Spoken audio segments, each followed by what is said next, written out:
Hello and welcome back to the channel. Today we talk about Jodine Serrin. Can you imagine having your daughter murdered in front of you without you even knowing? Let me explain. Jodine Serrin was killed in her home by a person her parents saw and who escaped before they could realize what was going on. Serrin lived on her own, but depended on her family for help due to her mental challenges. Late in the evening of Valentine's Day in 2007, Jodine's parents went to the condo they had purchased on Swallow Lane, where Jodine resided. Although she suffered from mental disabilities, she was highly functioning. She was able to live independently and had her own condo. While Jodine could live by herself, she did depend on her parents for certain things.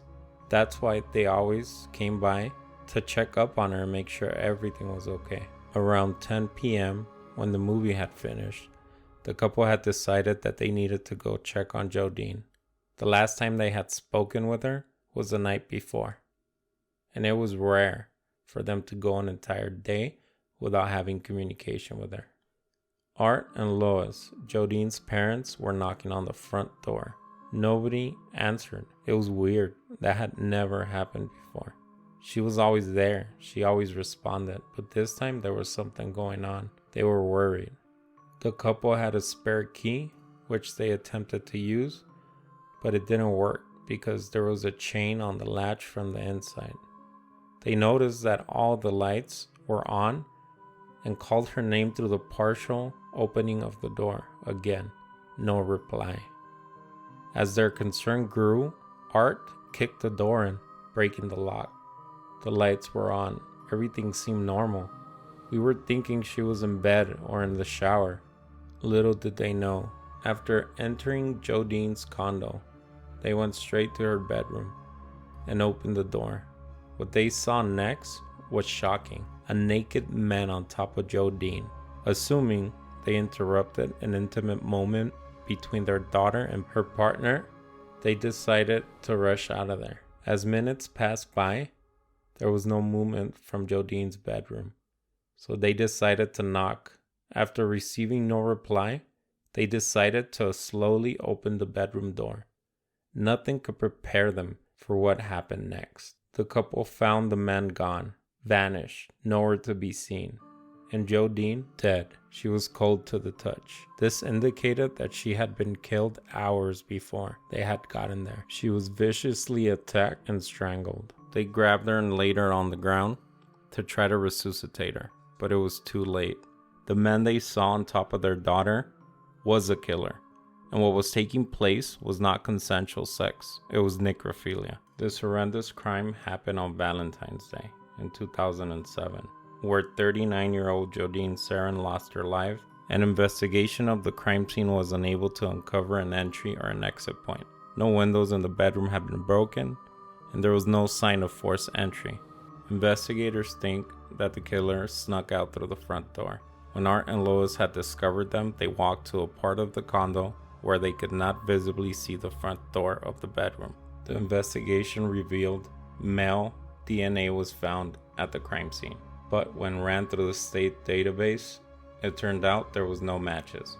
Police Lieutenant Kelly Kane said, "It's evidence sufficient to identify someone if we get a match."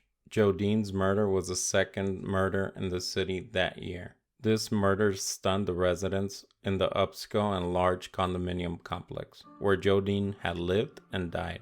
Police were quick to assure the residents that this was not a case of an intruder attacking somebody at home, but that Jodine had likely known her killer. A neighbor of Jodine claimed that she saw somebody running down an embankment near the apartment on that night that she was murdered. She said that due to the speed he was running at, she couldn't get a clear picture of his face.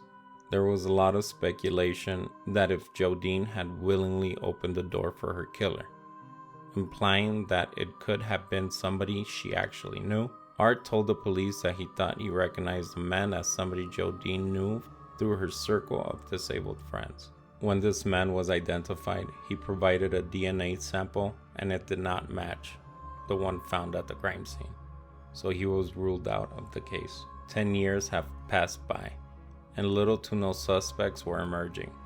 But forensic science had came a long way since the fateful night in 2007.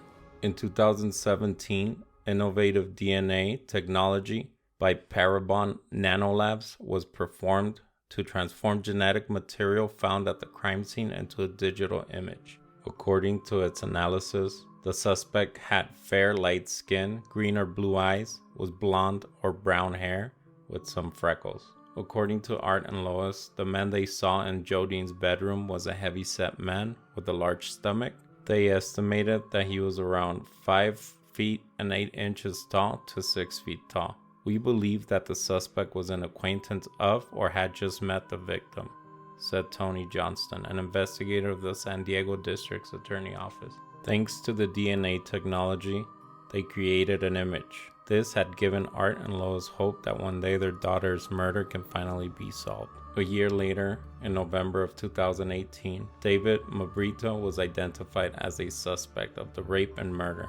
Authorities believe that Mabrito is a suspect based on the software that uses DNA and genetic ancestry to recreate a physical appearance. Unfortunately, Mabrito committed suicide in 2011. Why did he commit suicide? I guess we'll never know. Thank you guys for watching. I appreciate every single one of you. Please don't forget to like and subscribe. Bye. Condominium, police hope new DNA evidence will finally lead them to her killer.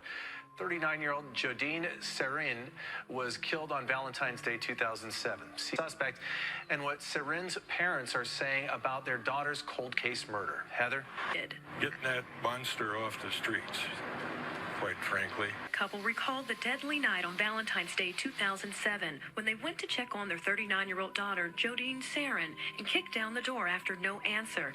They saw a man in Jodine's bedroom being intimate with her, so they stepped aside. I didn't know that when I walked in there. I thought it was a boyfriend. And Jody was 39. It's her life. The man later left, and that's when the Serrins saw their daughter murdered on her bed.